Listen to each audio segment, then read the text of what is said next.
A few days ago, the president had gotten on Twitter and had said, tweeted, liberate, Virginia, liberate, whatever, liberate a few states, discussing, and I'm assuming keeping in context with, let's go ahead, let's start the reopening.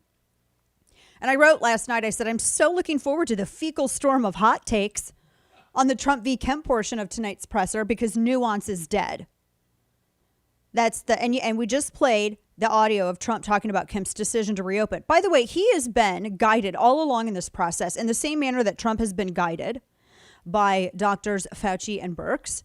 So too has Brian Kemp been guided by Dr. Kathleen Toomey, who is a very, very critically acclaimed, very, very highly respected doctor. And if you'd like to go check her CV out, it's also linked at danalash.com. She has been guiding him on this, and these are also her suggestions and the suggestions of the other medical professionals in Georgia who have a thorough understanding of the lay of the land. And I dare say that they have a better understanding of the lay of the land than some Jill Filipovic, really bad writer at CNN, who is probably ensconced in New York. Now, what the president said, and I'm going to read this sentence because this is what no one's focusing on this. He says, I told the governor of Georgia, Brian Kemp, that I disagree strongly with his decision to open certain facilities which are in violation of the Phase 1 guidelines. And later, and two sentences later, he says, but at the same time, he must do what he thinks is right. Now, I get that nuance is dead, but let's not be completely obtuse. This is a Rorschach test, because if you like Trump, then you're going to like what he says, maybe. Or if you don't like him, you're going to think he's being, he threw Brian Kemp under the bus. So there are some conservatives that say, oh my gosh, he threw Brian Kemp under the bus. There are some conservatives that are saying, oh, well, because Brian Kemp's wrong, you disagreed with him. And then there are people like me going, can everyone shut the hell up and let's actually look at what was said?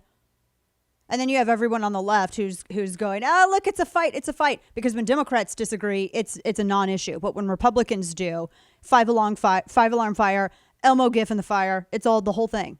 So he says that what Trump is talking about, and I mean, because I have to baby step this for certain drive-bys, he's saying, and I'm quoting him again, I disagree strongly with his decision to open certain facilities that are in violation of Phase 1 guidelines. What he's saying is that there are certain businesses that are wanting to reopen right now that are not meeting the grading criteria.